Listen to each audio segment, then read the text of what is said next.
తెలంగాణ జాగృతి ఆవిర్భావ దినోత్సవం సందర్భంగా మనతో పాటు ఇక్కడ విద్యార్థి విభాగ రాష్ట్ర అధ్యక్షులైనటువంటి రాము యాదవ్ మనతో ఉన్నారు. వారిని అడిగి తెలుసుకునే ప్రయత్నం చేద్దాం.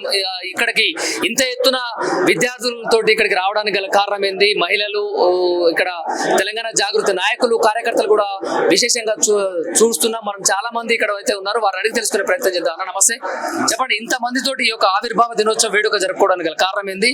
అసలు తెలంగాణ రాష్ట్ర ప్రజలకి కవిత చేసినటువంటి ఈ రోజు ప్రెస్ మీట్ లో ముఖ్యమైనటువంటి ఉద్దేశం ఏంటి? యాక్చువల్లీ ఇంత ఎత్తున అంటుండ్రు, ఈ చిన్న మెసేజ్ నైట్ 10 గంటలకి మేము డిసైడ్ అయితే ఇంతమంది పబ్లిక్ వచ్చారు. యాక్చువల్లీ మేము ఇంకా పెద్ద ఎత్తున సెలబ్రేషన్ చేద్దాం అనుకున్నాం ఈరోజు తెలంగాణ జాగృతి ఆవిర్భావ దినోత్సవం.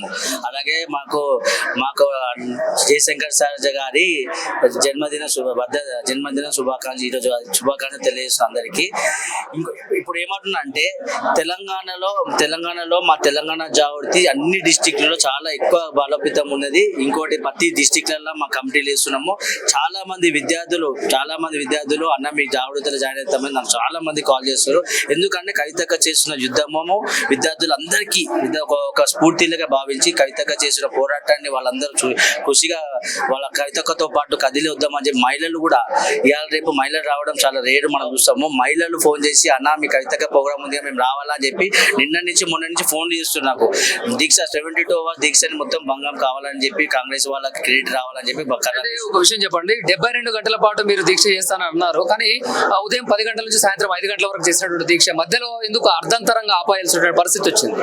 అది కాంగ్రెస్ వాళ్ళకి క్రెడిట్ వస్తుందని చెప్పి వాళ్ళు కావాలని చెప్పి మేము కోర్టు పర్మిషన్ లేదు, అది పర్మిషన్ అని చెప్పి అన్నారు. ఇంకొకటి సభాముఖ్యం మీకు ఒకటి చెప్తున్నా, ఇప్పుడు మహిళలకి మనం తెలంగాణలో అందరు గౌరవించాలి. కవితక్క గురించి పిచ్చి మాట్లాడే కొడుకులందరికీ ఒకటే చెప్తున్నా, వాడు ఎంత పెద్దడైనా కవితక్క చేసిన యుద్ధమము విద్యార్థులు యువతులు అన్ని వర్గాలు బీసీ వర్గాలు అన్ని వర్గాలు అక్కడికి మద్దతు ఇస్తున్నది. కొన్ని చిన్న పూర్వభోగాలు వాళ్ళకి తెలియని అవగాహన లేకుండా కవిత కోసం పిచ్చి మాటలు మాట్లాడుతున్నారు. ఇన్ని రోజుల నుంచి మేము మౌనంగా ఉన్నాము, ఇప్పటి నుంచి మౌనంగా ఉండదు.